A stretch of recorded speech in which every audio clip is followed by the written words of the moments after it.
was always an advocate for letting the railroad be the grantee. Because there's certain things that we don't have to deal with, the environmental concerns and those things that we would have had to, that would have taken our resources in, we're taking dollars. So they're eliminated from all that, eh? They don't have to do it. They have to comply. They've got to deal with the issues. How do I know they're doing that, though? The whole authority and arm was set what I'm looking for here. Well, we've got that built into the contract that we signed with them back in '98. So they hold us harmless, comply with all environmental FRA regulations. So if they weren't doing that, DOT or FRA would obviously find that out. They notify us, notify them. So it only boils down to probably one issue then that's left open is for the executive session. Yes. On the course account issue. Well, I still think we'll talk about the executive session. I think we handled it the way we said we were going to. I think so. The council has put together some pretty good language, I think, on that we can talk about in the executive session. But, no, I think one of the Fred's concerns, and certainly one of mine, is you've got the proposed program put in place. If New York Ogdensburg is successful with a grant, I guess we want to make sure that they can't significantly change the scope of the work. But they can. They can, but not without our approval. So that's where we continue to engage in the meetings in Rutland, the DOT meetings here on site, and we'll keep track of them to make sure that things aren't unduly swapped around in there. For instance, that's been one of my problems with Jim with the $300,000 for the new engine. Exactly. And we said at one time, the whole board said, fine, leave it there. We can't bring it here because we can't do it. Then put the $300,000 into the building that we have. And they have still not done that, and they're still arguing that. And now they wanted to revamp or channel that money into the rail coming from Norfolk. Where does that whole thing stand right now? That is almost effectively resolved. That the remnants of the 300,291 to be split between improving the engine house, the existing engine house, and obtaining the materials and other track materials from the Sleepy Hollow Terrytown yard. So that's, the exact split hasn't been determined there yet, but the engine house isn't going to get redone. It's not going to get redone. It would be, not Taj Mahal redone, but it would be, stabilized, and there'd be some money towards it, a portion of that $290,000. Which we've already put money into. We put how much? 15? 15? Yeah, but that's just material only for our labor was in on that, so you could probably say another 15 later. So will we bill that back to them? Would we? Could we? I don't know. I don't know enough about it. I think at the time we just did what you guys. Yeah, you're right. I would say probably not, given our contract, because the way our contract reads is they're responsible for general maintenance until generals can't fix the problem. Then it falls back to finding grant dollars to fix it, and if that's unsuccessful, then ultimately the rest of it. It's probably, in my view, just mainly okay. It's been poor maintenance, and they haven't kept general maintenance up down there whatsoever. They've done nothing to that building whatsoever. So that's why we got stuck with $15,000. So, because I think we need to release this a little more. And you're right, who's going to be the inspector to keep these people, I guess, to the commitment of what, $2.7 million. Somebody's got to keep them. Well, as I said, we'll monitor the scope to make sure the scope isn't unduly changed. But how do we know we're getting done properly? DOT ultimately sign off on those. DOT, you've got DOT Region 7 Rail Inspector that makes sure that that's done. But he has nothing to do with the inspection part. He'll just tell you that, the ties have been put in, or this has been put in, and the rail has been put in. But was it put in properly, and has it been done right? Should we ask that question? I can ask that What's question. the fellow's name? We've got a couple fellows. We've got Tony Murata. Yeah. Can we talk to him directly? Sure.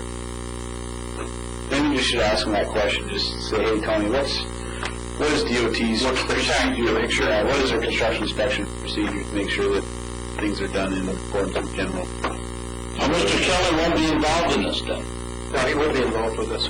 Oh, he would? He would be, yes. So he'll be like he was inspector for the crossings that we did, right? Yes. And So with that relationship, OBPA was the grantee. We hired Quaff Harbor to represent our interests. Region 7 and Quaff Harbor worked together there to make sure that everything was up to speed. But I'm not exactly sure how that's done with Vermont Rail. I assume it's the same thing. because the issue comes back to me, and I'm not trying to belabor this, I'll just say one other thing, is when they were putting the wrong bolts in there and they weren't putting in the proper stuff, the DOT never ordered a work stoppage, because he indicated to me that he had no power to do that. But yet he was the inspector from the DOT, watching him build and do something that wasn't proper. And they just won't accept. That's the position. That's it. So the owner's going to pay. Yeah. That's it. And that will be the same thing. So I guess that's a really good question to ask. It's just we need somebody. So we might have to hire Code Works, that's what I'm wondering about. Let's ask the question. I'll ask. Is Tony up here very often? No, not. He's up here a lot more when construction's going on. When there's no construction going on, He doesn't come up here after October. Will he come up and just sit through facilities? Oh, I'm sure. I mean, we've asked him up here before, and they all came. So, I'm sure that we can ask him up here, and he'd sit in on a meeting. Yeah, just say it's a QAQC. We just want to learn a little bit about DOT, QAQC, and rail. We don't know what's going on. We don't know anything about it. Okay. So I won't take any action on this. There would be an action tonight I'd like to have the board take, and that's a resolution of support for two programs, one rail application and for the port access route application. We didn't have to have that with Smith Oak grant. No, it's just above and beyond. Okay. Why would we? I have no problem with the support resolution for that one. Is the other grant here too? Got the other grant, Jeff? Oh, no, I don't. That was Port Access Road. Yeah. And that went in for $1.3 million. Item 3B also relates to the railroad. This is the Church Street Bridge in Lisbon. This is the bridge that has been out of service since 1994. Can we jump back just for a second? Because I always get confused. The rail grant went in under the Passenger Freight Assistance Program. Yes. Yep, that's correct. The other one went in under the port. What's the name of that program? Two different funding sources, right? It's a Transportation Bond Act and Port Program.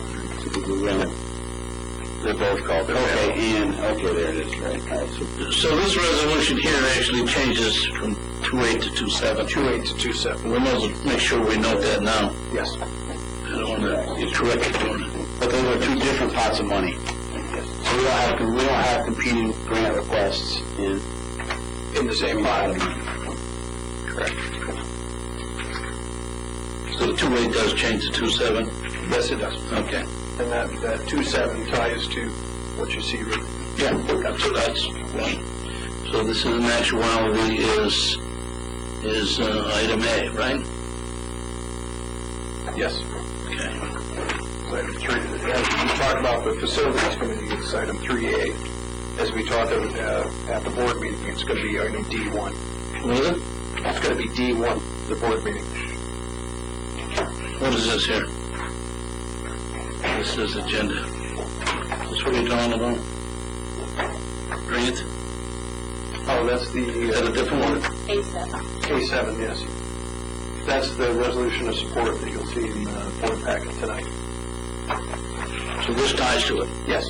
That's That's A7.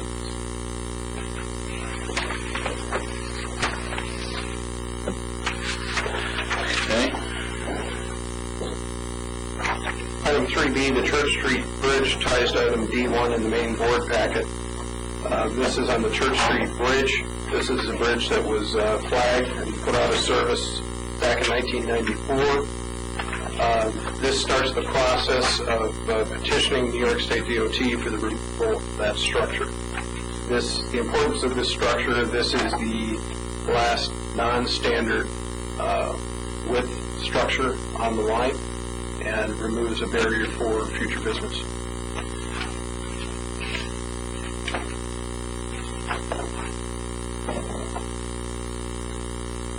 What page you on now? 24.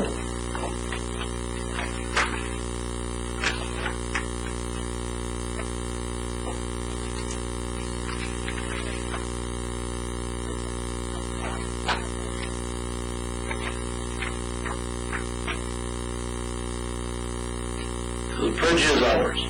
The bridge is ours, we own it, and as owner of the structure, we have to petition DOT. I move this resolution. Yeah, for the funding to get it. No, actually, we already have the funding associated with that. That's in the fiscal year 07 funds. The funding's already out there for that. So this is just a formality now? Yes. You have to have an administrative law judge hearing, and Section 91 of the New York State Railroad Law takes care of that, deals with that. So what happens is, at the board level, we pass a resolution to this effect. A letter goes out from us to DOT with a copy of this resolution, and it kicks that whole process in motion. And Jim, this opens it up where we got the height to bring windmills in, right? Which that bridge would not allow us to bring them into the port or without a port because it's so low, and that bridge has got to go. And I wish we could get money to put a new one in, but Actually, the other way around. It's width. The height is okay, but this is the problem. It's a very narrow structure. how high is the bridge? I couldn't tell you offhand, but I know for 100% certain it's the width that causes the issue there. Probably is the width and the height, because I don't think you can haul two trailer or piggybacks out of here. Maybe you could. No, I don't. It ain't high enough. From what I remember, there was two of those bridges that I indicated to you. There was a bridge right here, just before you get to the Proctor Avenue over the bridge. There was the old bridge there, and just down from there was Les Magnum's house. There was another one of those identical wooden bridges, and they come out over there. There was a nursing home or something there now they built. So right there was a bridge. Same style as the one. Same thing. How, when did that go up, Fred? Well,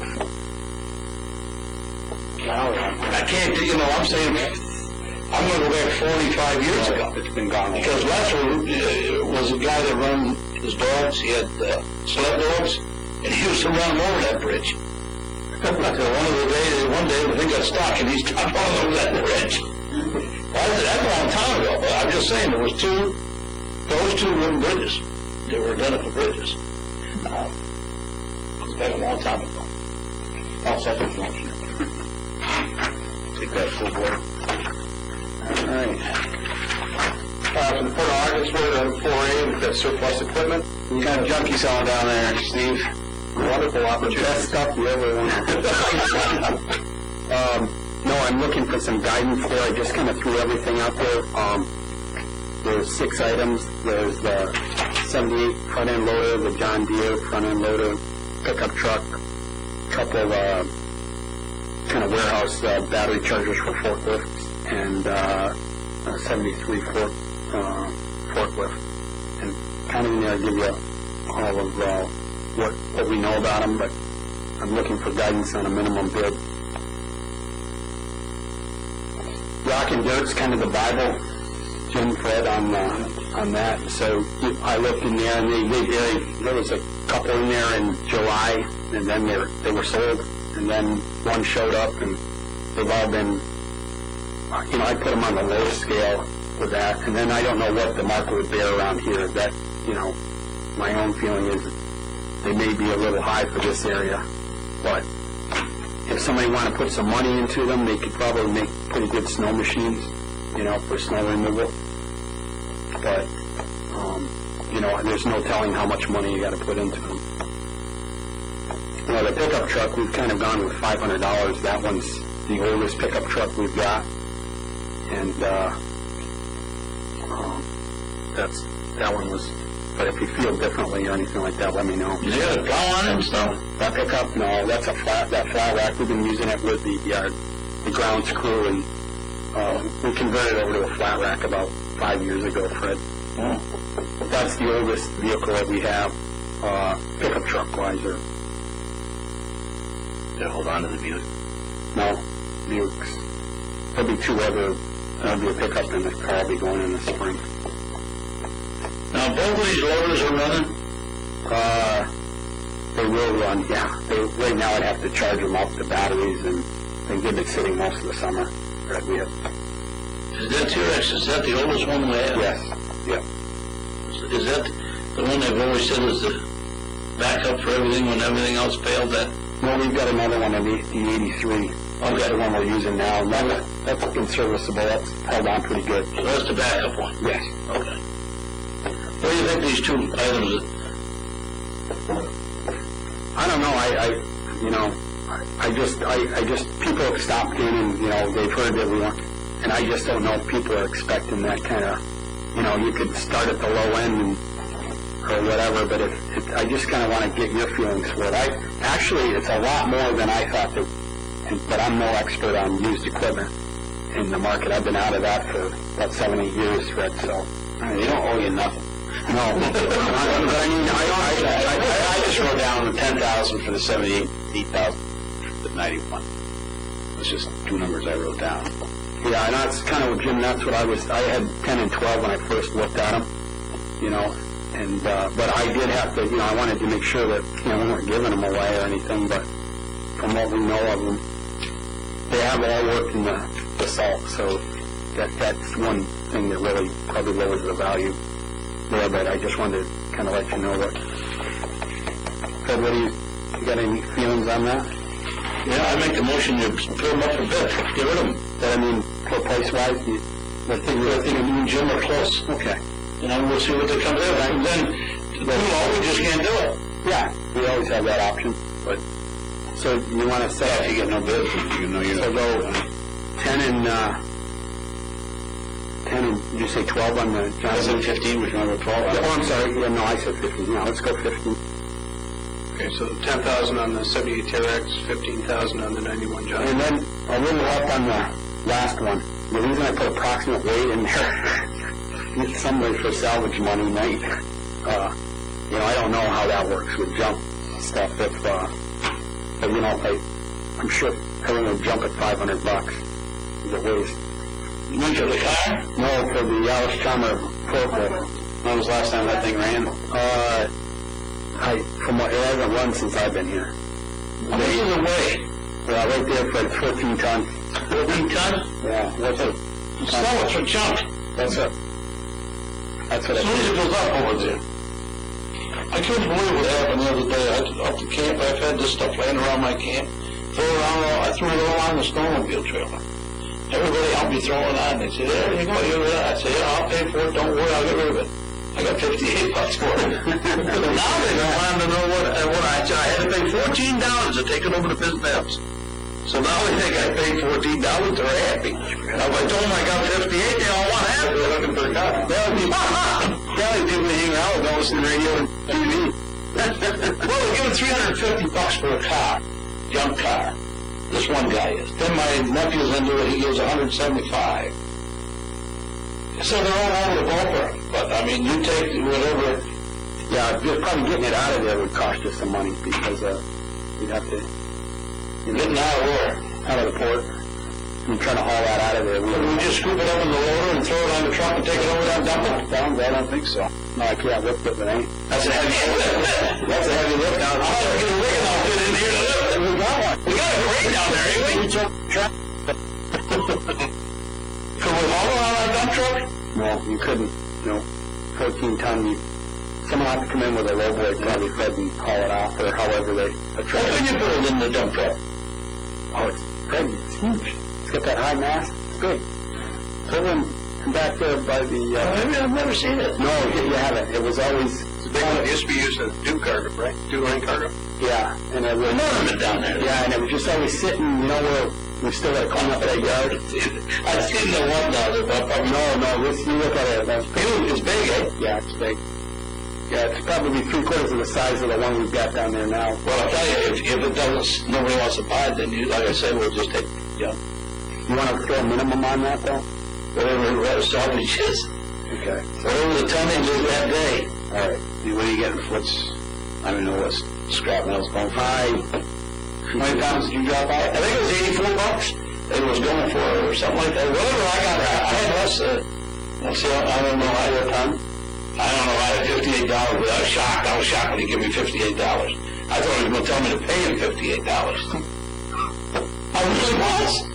We got for 2.5 tons of... Oh, I got that slip in the car. I'll look at it. For 2.5 tons of bolts and things, just spare stuff, we got close to $300, but that was all similar metal.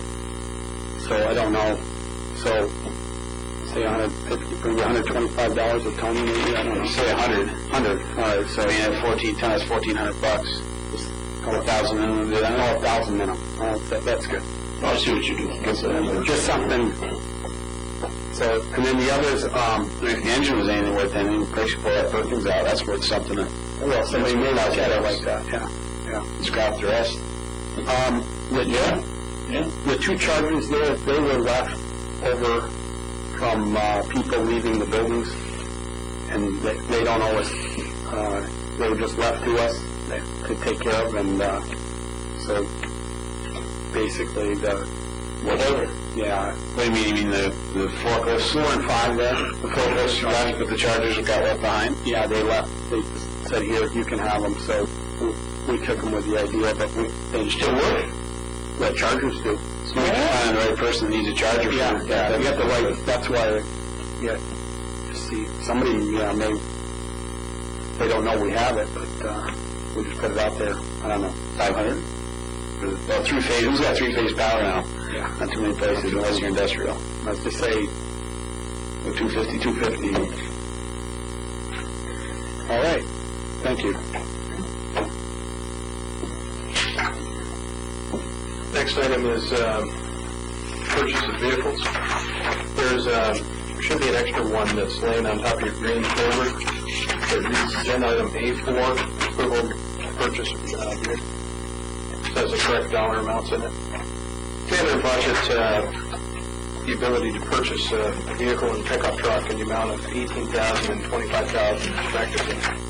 When we check the state contracts for these vehicles, we see that there's an Equinox all-wheel drive at a cost of $21,518 round numbers, and a Ford F-150 four-wheel drive truck at $23,400 round numbers. That's with, that's with a snowplow package, that pickup truck. The specifics you can see on page 27 of the facilities packet.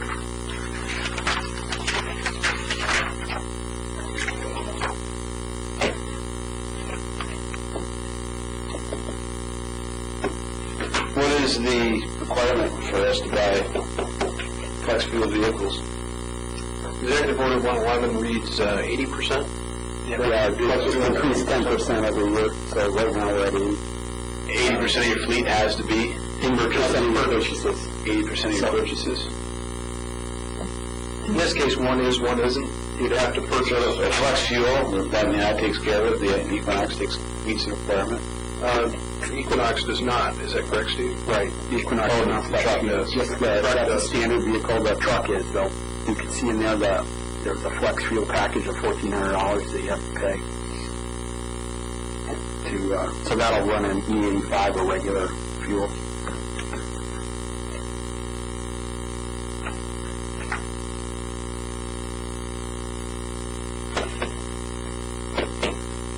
So it's pretty obvious what the pickup's for, general use around the grounds, but what's the Equinox for? This is for basically customer visitations, authority travel, so on and so forth. Is that replacing something? This would be a replacement for my understanding on this is the Buick would come out of service. Currently the Buick isn't roadworthy, but we are using it at Fort. The plates are off it. but the security guys are using that for the Buick, and one of the pickups are going to go. I need that one pickup is a plow. I need, by the time, I'm going to need it for this winter, but those two vehicles will be ready to go in the springtime, so that'll be surplus auction. But what Wade's saying, the 99 Buick is out of service, so that's basically what it's replacing. So what do we have for staff vehicles right now? We've got 12 vehicles altogether. Never mind pickups, just, I mean, only two. To me, this isn't kind of, the Equinox is kind of a management staff vehicle, if you will. Yeah. Well, yes and no. I mean, I give an example. The authority car was up to Montreal the other day on a call when I took a pickup down to Rutland, Vermont, as a result. So, I mean, it's kind of... Yeah, but it's not part of maintenance operations. No, that's correct. We've got a truck that's being used as a staff vehicle, and we've also got a car being used. When Bill left, we rotated that in once the Buick, we leave that as a spare, but it's not really, doesn't serve the purpose. So really, we've only got one right now. Correct. One auto. That is one auto and one truck that we're using as a staff vehicle. And what's the auto you have? The auto is a 2001 Impala. Chevy Impala. With over 100,000 miles on it, I believe. So Buick and everything, they'll be all right to run around the port with. I don't know if that, I need more salt. It's the frame, the reason it was taken out of service is the frame, they wouldn't pass it, the frame's going on. I mean, you only use it inside on our property. Yeah. Right? Yeah, we just use it on our property.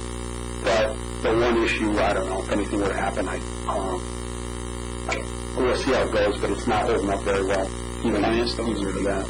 Big cash. No, we could just buy those. That's the same vehicle that left you down in Lowville. As well. What's the second vehicle here that you're... four-wheel drive sports utility vehicle? What is that? That's what we're talking about. Yeah. That's going to be the staff vehicle. Yeah, that's replacement. Why is it called a sports? It's kind of the mid-size, they call it an SUV, but it's kind of a hybrid, or not a crossover, it's a crossover. But a number of the DOT personnel, they've gone to those, we took a look at that, and it's kind of from a standpoint of, being in different places and escorting people around. It's roomier, it's got a little more. Yeah. I was actually looking at one of those today. Yeah. Well, Much better fit for what we do around. I've seen a couple of the DOT ones, and they're pretty good looking vehicles from, escorting people around and things like that, as opposed to just a Good price on it, too. Yeah.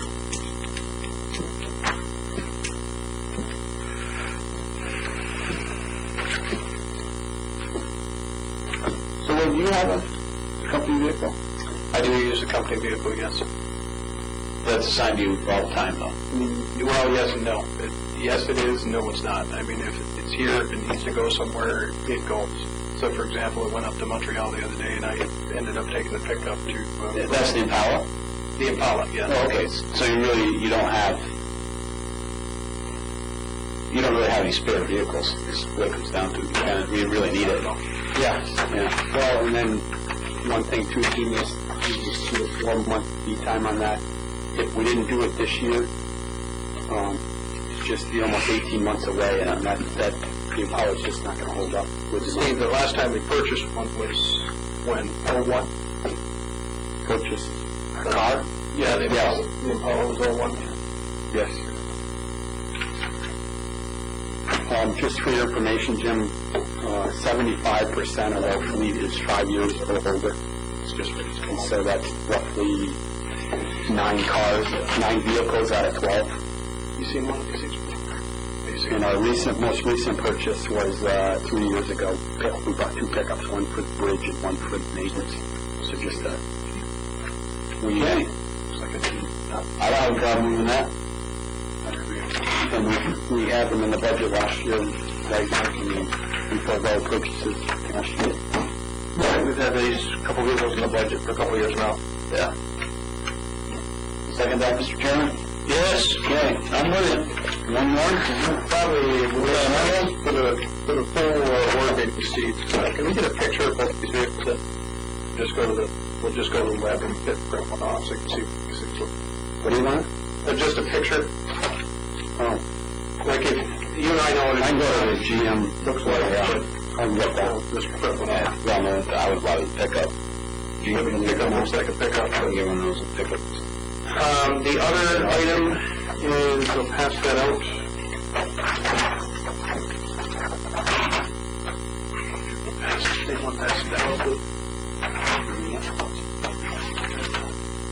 This is on other such matters that comes before the committee, and then depending on our decision today, it may or may not be the board.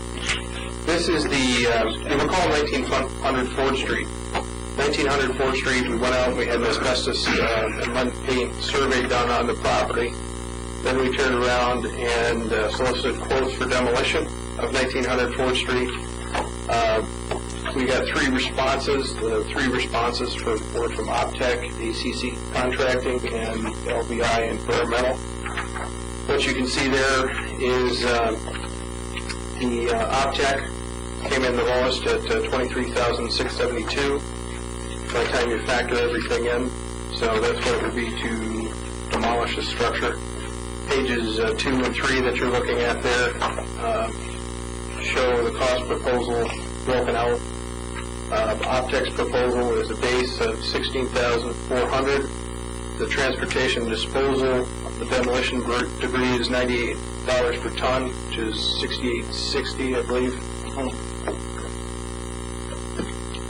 And then there would be a fuel. If you read some of the fine print there, there's a fuel surcharge on the $68.60 of $412 round numbers. So that totals $23,672. I move this resolution. Who's AAC? I'm not over there. That'd be Dave Mayette. You still got a truck on the road? That is AAC. Guy's name is Brian Kelly. Barkley, yes. Who's that, Jimmy? Rhino? Camera's on, so let's just say we're glad he's not called. Okay, I'm okay.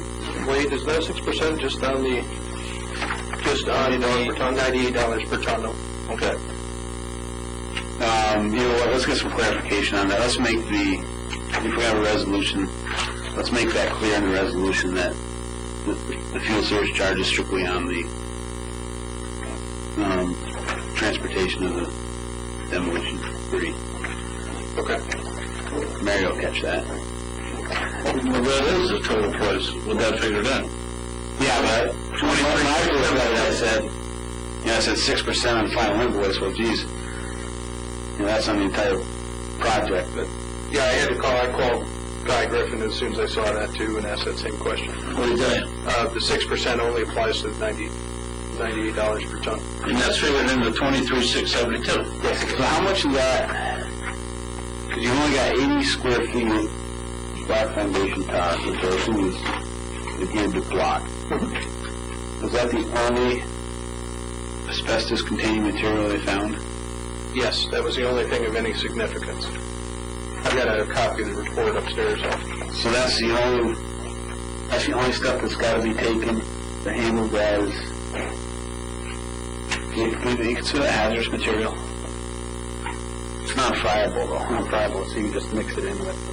You just have to have. So the entire facility will go to the Rodman landfill. Yeah, yes, and the third-party monitoring, as long as you're involved with that, you'll have to provide. You document all of that. Are you going to use an independent? We have to, yeah. There's a number of, we've done them. We did here with the asbestos and over on Building 3. Yeah, does the monitoring. Yeah. We'll just go out for people, then probably be a T&M thing, probably, based on estimate of time.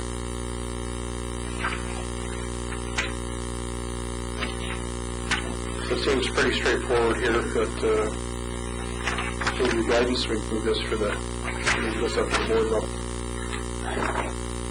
So moved. Well, what do you have? Right on time. Right on time.